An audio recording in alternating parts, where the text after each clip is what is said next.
Live from New Delhi, you're watching DD India Live, India's voice to the world. I'm Ramesh Ramachandran. Coming up in the next 30 minutes.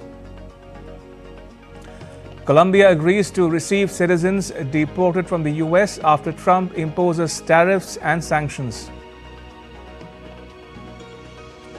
Israel's Prime Minister Benjamin Netanyahu plans to meet with US President Donald Trump next week. And India's pace bowler Jasprit Bumrah named ICC Men's Test Cricketer of the Year.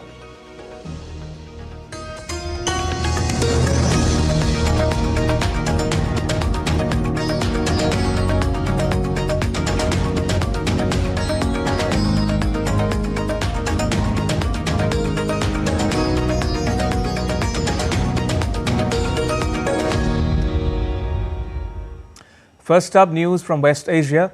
Hamas on Monday handed over to mediators a list showing that 25 Israeli hostages are still alive out of 33 scheduled for release. An official of Hamas said that Israel had received the list from the mediators of the Gaza ceasefire agreement. Israel's Prime Minister Benjamin Netanyahu has confirmed that civilian Arbel Yehud, soldier Agam Berger and another hostage will be released by Hamas. Under the terms of the ceasefire agreement, residents of northern Gaza were due to return at the weekend.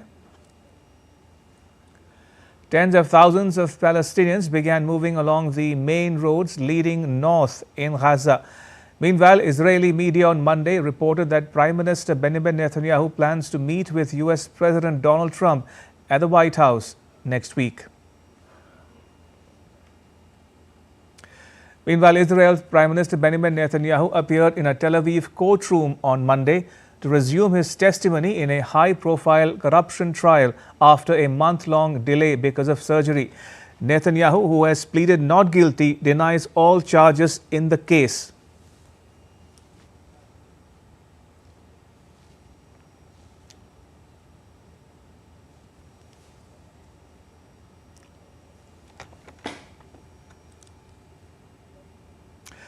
The US and Colombia pulled back from the brink of a trade war after the White House said the South American nation had agreed to accept military aircraft carrying deported migrants.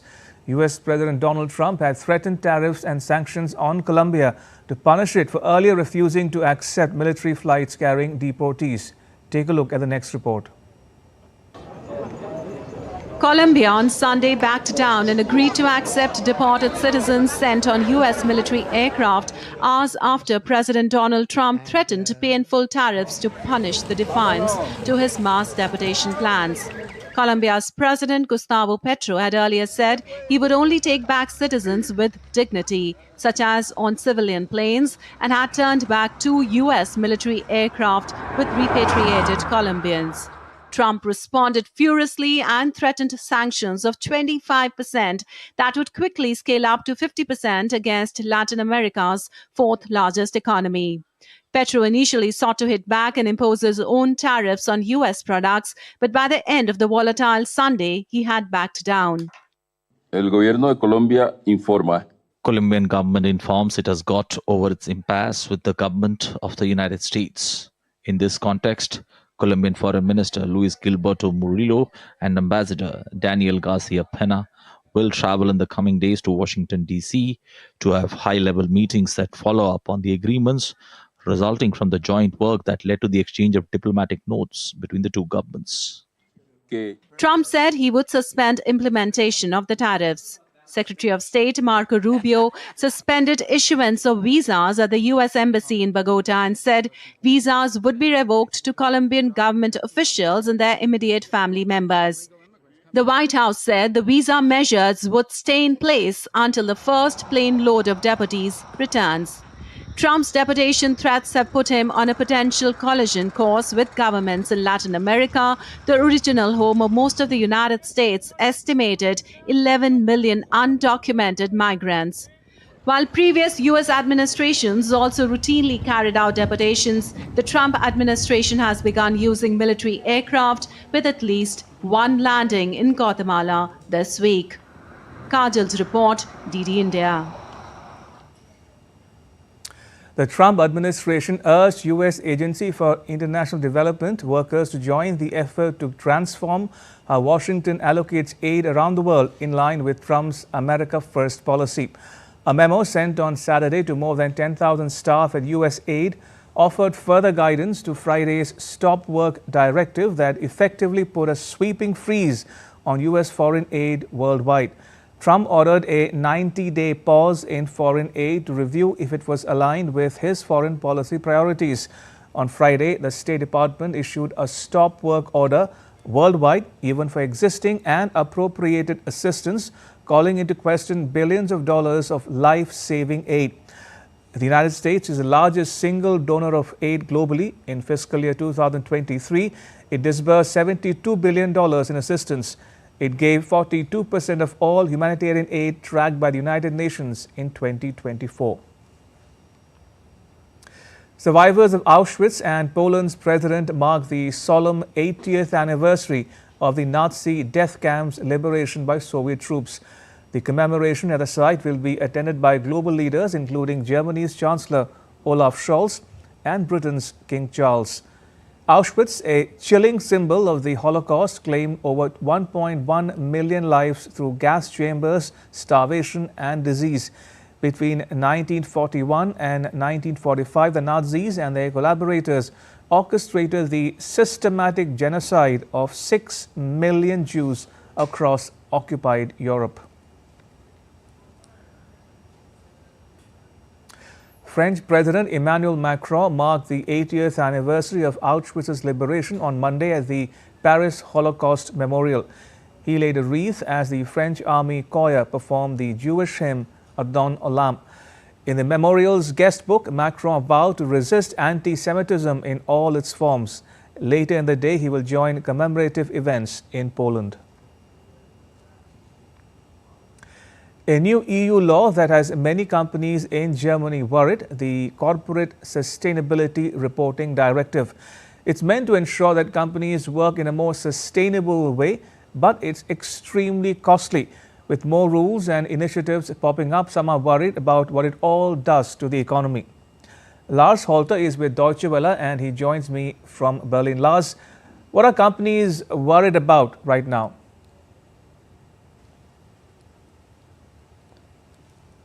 Thanks for having me. Well, it's called the Corporate Sustainability Reporting Directive, and it's a new rule coming out of Brussels for all EU member countries. Now, just like most rules out of Brussels, this has sent shockwaves through the corporate world, and here's why. That directive, which is commonly referred to as CSRD, is a set of rules that tell companies how to file their annual reports on sustainability, how to report the measures they have undertaken and what their effect was. Now, we're looking at some environmental goals here, many regarding air and water purity, CO2 emissions, all somewhat straightforward, but then there's also tons of rules regarding the protection of indigenous people, social inclusion of minorities, or the protection of corporate whistleblowers. Now, all of these points are valid, of course. A company wants to make sure and should ensure that the rights of indigenous people aren't abused in their supply chain, for example, that they're not working with, let's say, resources mined by oppressed people or by children. So any way you look at it, this entire idea of sustainability in environmental and social terms is good, but it costs tons of money, and many say that the cost here far outweighs the benefits. Lars, why is this so difficult, though? What exact cost are we talking about here? Well, to give you a simple headline number, for German companies alone, the cost of fulfilling the Corporate Sustainability Reporting Directive is estimated to be at around 1.6 billion euros. And that is not for the measures taken by companies to achieve certain important goals. No, that's the cost of reporting these efforts correctly. So we're talking about a giant bureaucracy that needs to be fed here. We're talking about companies needing teams of experts that that likely take months to prepare the reports the European Union is asking for. Now, here's some more numbers. The directive itself has 66 pages, but the complementary provisions take up another 285 pages, and the provisions on formatting the reports, say what exact positions need to be put in the report and where, that's another 800 pages long. There's also a list of 1,200 criteria that should be considered for reporting. That's according to a list published by the European Financial Reporting Advisory Group. So there is just a vast amount of rules and details, and those need to be followed to a T by all companies, because they also have to be checked and verified by external accountants, and that's yet another cost position. All in all, it's clear that the new EU reporting rules are so complicated that adhering to them is in itself not sustainable. So, how is corporate Germany coping with this situation? Well, they're trying to at least push the new directive off by a few months or years and have it reworked. Politicians of all stripes are saying that these kind of rules are having a tremendously negative effect on Germany's competitiveness, and that, of course, of other EU nations, because they will also have to abide by these laws. The EU and many of its member countries are already known to be plagued by a lot of bureaucracy, and that costs by a high cost of doing business. And this is just one step too far for many of those companies who are currently trying to stop this directive. For now, many would be happy if instead of 2025, the reporting directive wouldn't be taking effect until 2028. So at least some items could likely be simplified. All right, we'll leave it there. Lars, thank you. Lars Halter reporting there from Berlin. Right, now take a look at what else is making news around the world. Pakistan's jailed former Prime Minister Imran Khan and his wife Bushra Bibi appealed against their convictions for graft on Monday. Khan has been held in custody since August 2023, charged in around 200 cases that he claims are politically motivated. The former cricketing star was sentenced to 14 years in jail and his wife to 7 this month in the latest case to be brought against them. 2 NATO naval vessels departed from Copenhagen on Monday to patrol the Baltic Sea as part of the Baltic Sentry operation. The mission aims to safeguard critical infrastructure in the region following a series of incidents involving damage to power cables, telecom links and gas pipelines. Kenya's President William Ruto said on Monday that the presidents of Rwanda and Democratic Republic of the Congo have agreed to attend a meeting on Wednesday to discuss the fresh eruption of conflict in eastern Congo. Rwandan-backed fighters marched into eastern Congo's largest city of Goma on Monday, and troops from the East African neighbors exchanged fire over the border in the worst escalation of the long-running conflict for more than a decade. Chinese startup DeepSeek's AI assistant has surged to the top of the US Apple App Store, surpassing ChatGPT as the highest-rated free app. Launched on 10th January, the app is powered by DeepSeek's V3 model and has quickly gained popularity among US users. Meanwhile, Nasdaq futures dropped and tech stocks in Japan weakened, casting doubt on the profitability of AI. The Japanese government has unveiled its impressive pavilion for the upcoming 2025 World Expo. The Expo, themed Designing Future Society for Our Lives, will run from April 13 to October 13 in the Japanese city of Osaka, attracting participants from over 160 countries. Still to come on DD India Live. India's Prime Minister Narendra Modi addresses the National Cadet Corps Rally in New Delhi. And the northern Indian state of Uttarakhand to host the 38th edition of National Games.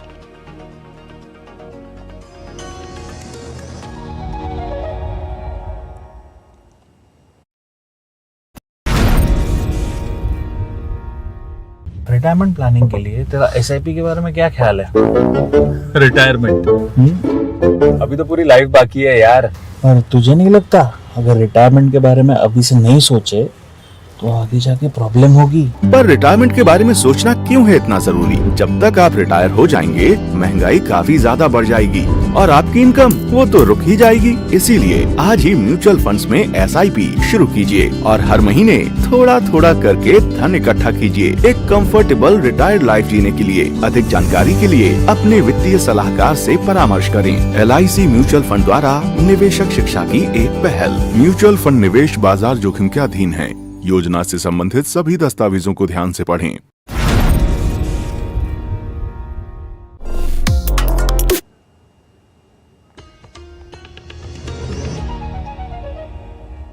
You're watching DD India Live. I'm Ramesh Ramachandran. India's Prime Minister Narendra Modi attended the annual National Cadet Corps PM Rally at the Cariappa Parade Ground in New Delhi. The Prime Minister inspected the impressive parade at the annual NCC Rally 2025. The theme for this year's NCC PM Rally was Yuva Shakti Viksit Bharat, which is Hindi for India's Youth Developed India.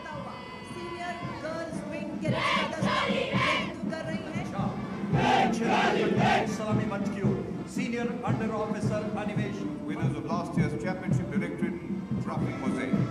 और अब देवी और सज्जनों दक्षिण क्षेत्र का दस्ता सलामी parade शानदार मार्चिंग करते हुए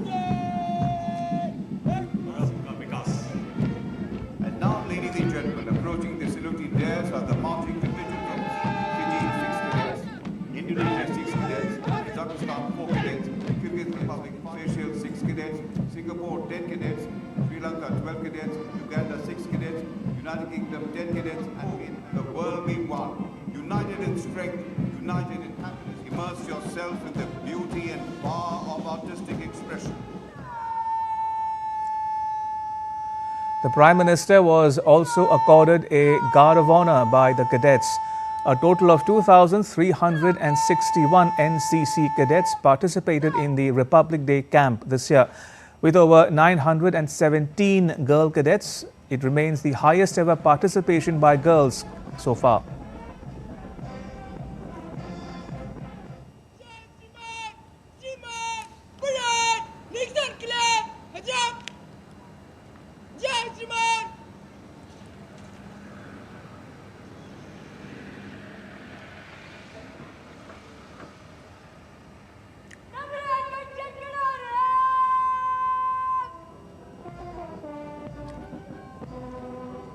नेतृत्व कर रहे हैं senior under officer Mukesh Kumar.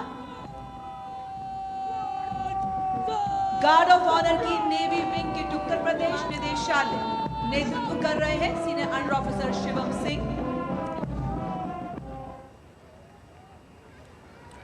The Prime Minister handed over awards to the cadets that included the Best Cadet Award among others.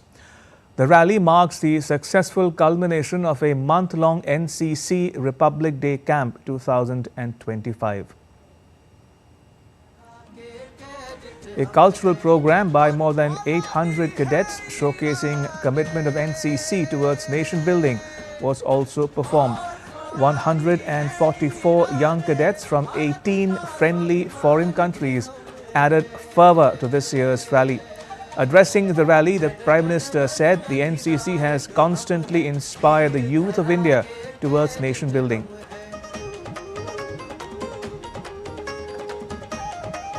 Bharat के युवा सिर्फ भारत के लिए नहीं बल्कि फोर्स फॉर ग्लोबल गुड है। भारत में बीते दशक में युवाओं ने 1.5 लाख स्टार्टअप्स और 100 से ज्यादा यूनिकॉर्न्स बनाए हैं। आज दुनिया की 200 से ज्यादा बड़ी कंपनियों को भारतीय मूल के लोग लीड कर रहे हैं।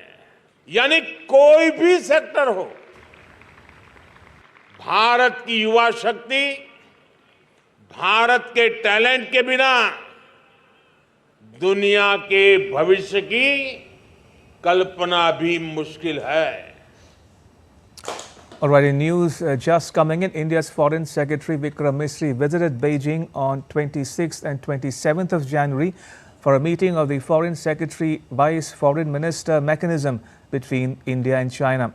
The two sides reviewed the state of India-China bilateral relations comprehensively, and they agreed to take certain people-centric steps to stabilize and rebuild the ties.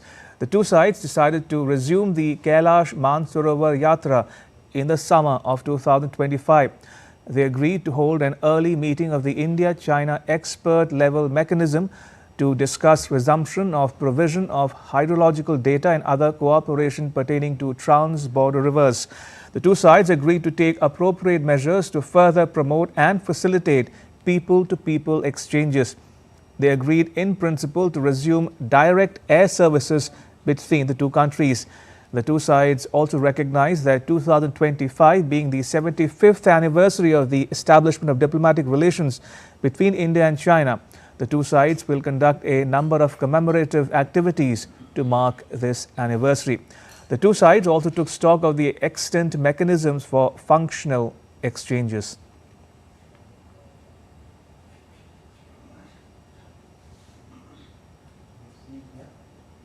All right, joining me for more is my colleague Jessica Taneja, who is joining us on the phone line from New Delhi. Jessica, talk to us more about the optics and outcomes from these talks.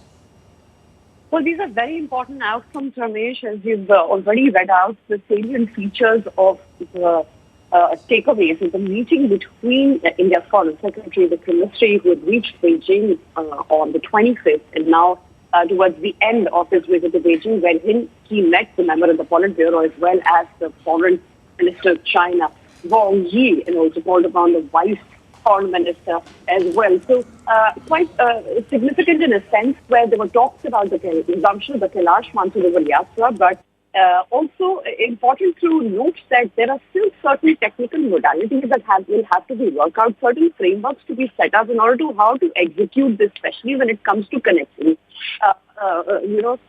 the trade ties as well as resumption of commercial flights, or whether it be the Kailash Mansarovar Yatra, or not so long ago China's decision to build the world's largest dam, which of course includes the Brahmaputra, the Yarlung Tsampo River for China. So all of those technicalities have been discussed to sort of bring both the nations to a path where there are multiple mechanisms, starting with, if you recall, before Prime Minister's visit to Kazan, where the groundwork was made for a potential a bilateral meeting between the two leaders, to then special representative talks.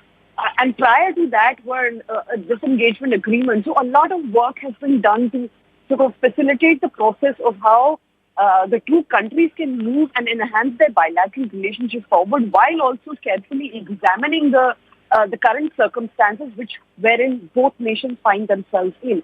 So it is in fact interesting to see and to point out that while we talk about the resumption of the Kailash Mansarovar Yatra and also resumption of commercial flights, both of them will be looked at by special teams and frameworks that will be set up to work out the technicalities.